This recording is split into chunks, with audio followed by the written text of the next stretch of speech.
Hi everyone, I'm Naina BL,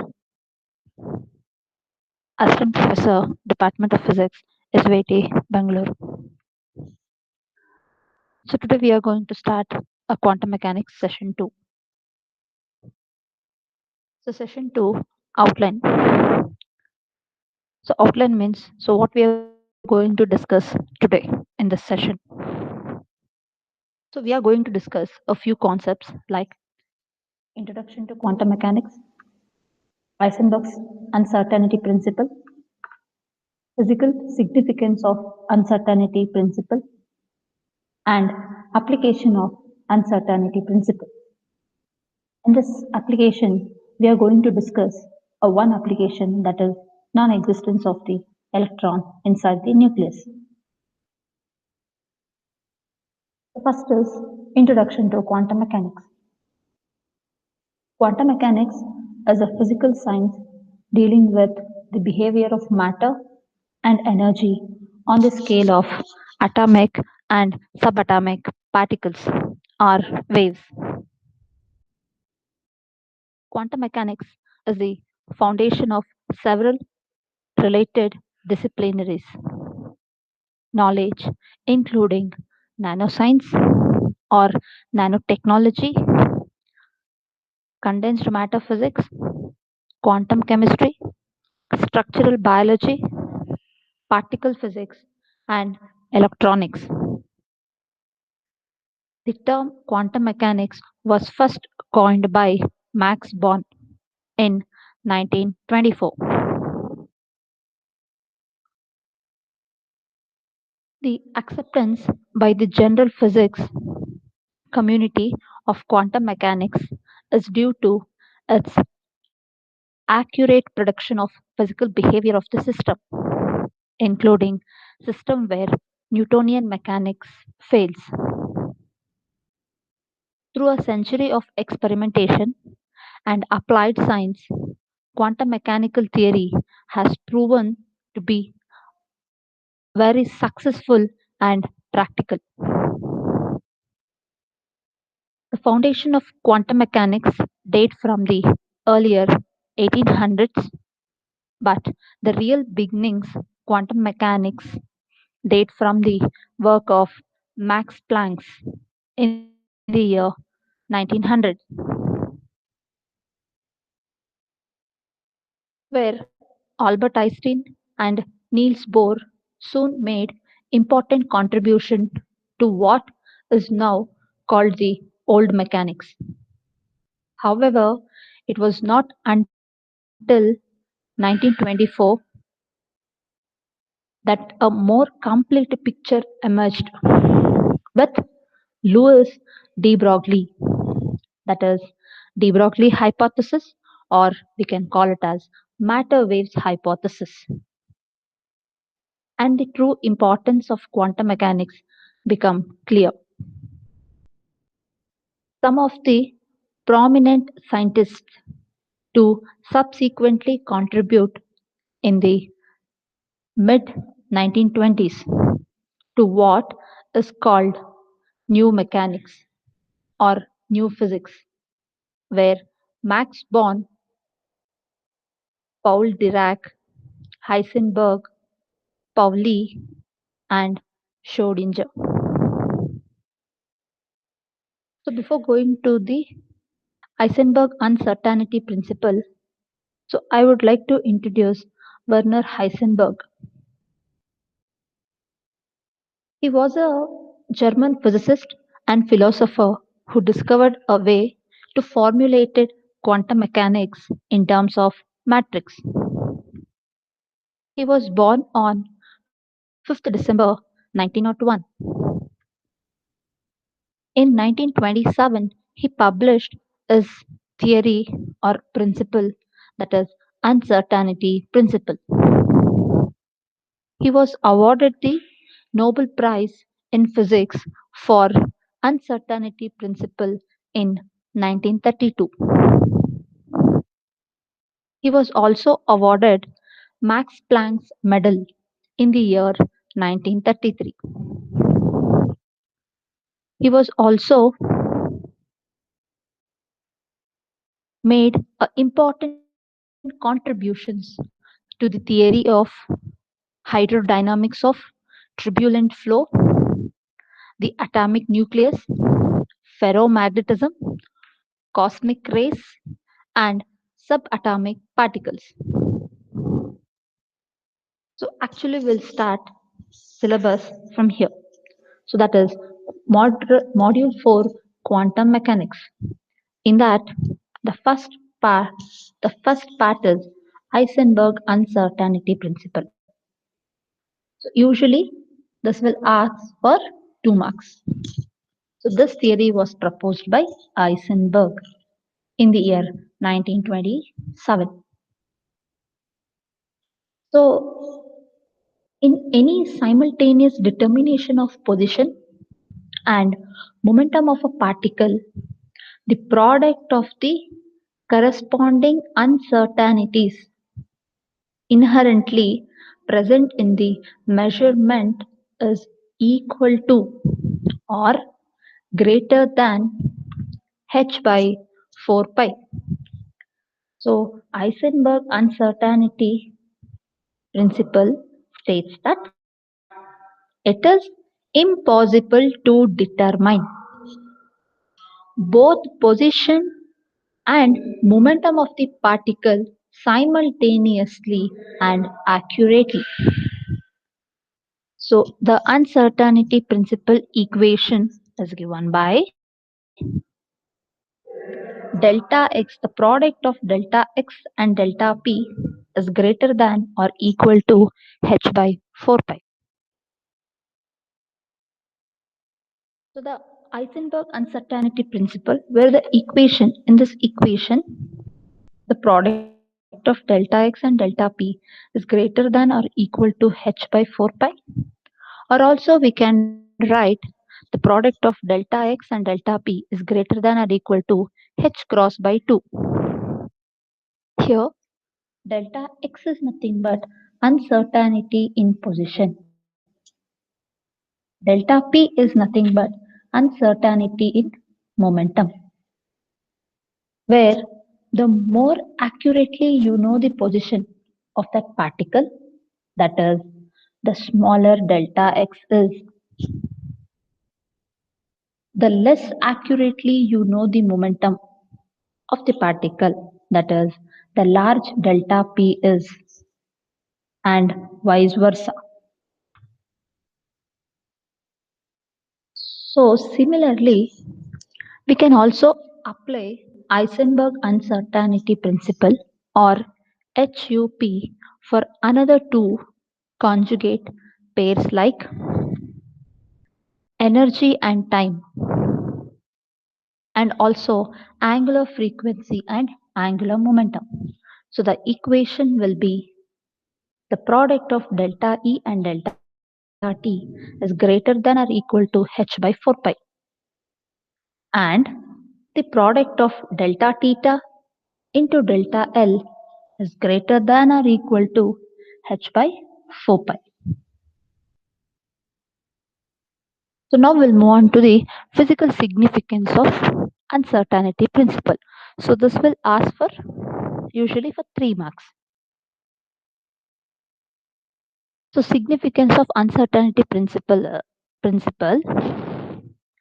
one should think about the one should not think about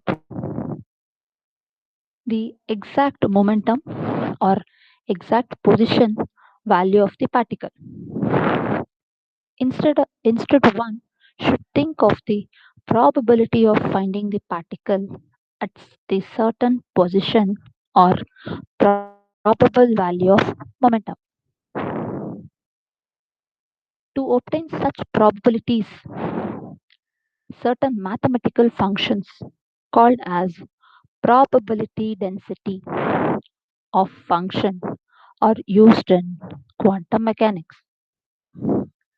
Similar interpretations are made for the conjugate pairs, that is delta E and delta T, and also for delta L and delta theta. So now we'll move on to the application of HUP, uncertainty principle. So we have many applications. So this theory, by using this theory, we can able to know that the non-existence of the electron in the nucleus, the existence of finite zero-point energy, the existence of proton, neutron, and alpha particles, the binding energy of an electron in an hydrogen atom is of the order of 15 electron volt. The radiation emitted from an excited atom doesn't appear with a precise frequency. So we have few applications of Heisenberg. So in this, we are going to discuss in detail about the non-existence of the electron inside the nucleus. So usually this application of uncertainty principle they last for 6 marks. So that is what? Non-existence of the electron inside the nucleus or atomic nucleus. Guys, see here, we know that typical value of diameter of nucleus is of the order of 10 power minus 14 meter. If an electron is to exist inside the nucleus, then the uncertainty in its position must be exceed the size of the nucleus. So that means what? Here we have one nucleus whose diameter is how much? Diameter is 10 to the power of minus 14 meter. Now suppose if we have considered where electron is present inside the nucleus, then what will be the position of that electron? Where this electron may be present within this diameter range or on this diameter, either less than 10 power minus 14 or equal to the 10 power minus 14. So from this theory, where I can write delta x is greater than or equal to 10 to the power of minus 14 meter. Again, here I am getting uncertainty position of this electron. So that's why here we have mentioned delta x. So instead of x, we have mentioned delta x. So from this, where we know that uncertainty principle equation is what? Delta x into delta p is greater than or equal to h by 4 pi. Now I know what is delta x. So by this, I can calculate what is delta p. So delta p means what? I know what is delta x. So delta x means position of this electron. Now by this, I can calculate what will be the momentum of this electron. So this equation can rewrite where delta px is greater than or equal to h by 4 pi into 1 divided by delta x. So we have done a simple mathematics, cross multiplication. Call it as equation 1. So guys, don't confuse with this delta px. So delta px is nothing but where the electron momentum, where the electron is moving along x direction. X is nothing but moving along x direction. And now I know the values. So I can substitute h value, 4 pi and delta x value. So h is nothing but Planck's constant is around 6.626 into 10 power minus 34 divided by 4 into pi. Pi is how much? 3.14 into delta x value is 10 to the power of minus 14.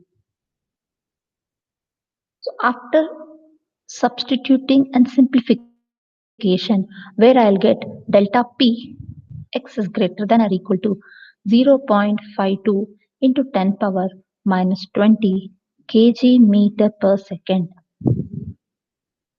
So guys, so far we have calculated electron position as well as the momentum. So both are in uncertainty. So delta. Now we know that where A is equals to P square by 2m. So now what we need to do? We need to calculate what will be the energy of that electron. So I know momentum. So that's why I have considered a relation between E and P, energy and momentum. So that is what E is equals to P square by 2m. Now we can substitute the values. So where E is equals to 0.52 into 10 power minus 20 whole square. This is not 2, this power square divided by 2 into what is this m? M stands for mass of an electron. The value is 9.11 into 10 power minus 31. So after simplification, where I'll get energy is greater than or equal to 1.37 into 10 power minus 11 joule. Where if we want to convert this energy, so what we are getting this energy in terms of joule. I need energy in terms of EV also, in electron volt also. So what we need to do? So joule value divided by 1.6 into 10 power minus 19 coulomb. That what we are doing here? We are divided by 1 electron volt value. Then I'll get where E is equals to, or E is nothing but greater than or equal to 85 mega electron volt. So mega means 10 power 6 electron volt. So this means what? If an electron present inside the nucleus, we have calculated what is the position and we have also got momentum. By this, we have calculated how much energy emitted by that electron is how much? 85 mega electron volt. Now, we have conclusion that it implies that if an electron exists within the nucleus, it must have a minimum energy of about 85 mega electron volt. But the investigation on the beta decay reveals that the kinetic energy of the beta particle is of the order of 4 mega electron volt. This clearly indicates that electrons cannot exist within the nucleus. Within the nucleus, that means what? Where electron emits energy according to beta decay. So if it emits energy according to beta decay, where the kinetic energy of that beta particle is about how much? 4 mega electron volt. But theoretically, we are getting where we have assumed that electron exists within the nucleus, where it emits energy is how much? 85 mega electron volt. So this clearly indicates that where 4 mega electron volt is not equal to 85 mega electron volt. So that means electron cannot exist within the nucleus. So do you have any questions? You can please type it and send it to me. So conclusion of overall today's session. So we have discussed or we have learned introduction or we have discussed introduction to quantum mechanics and we have learned about Heisenberg uncertainty principle, physical significance of uncertainty principle, application of uncertainty principle. We have discussed in detail that is non-existence of the electron inside the nucleus. So next session we are going to discuss a few more concepts in the same module, quantum mechanics, that are wave function, physical significance of wave function, properties of wave function, probability density and normalization of wave function. At last, we are going to discuss about time independent one dimensional Schrodinger wave equation. Thank you all. Thank you for thank you for watching my video.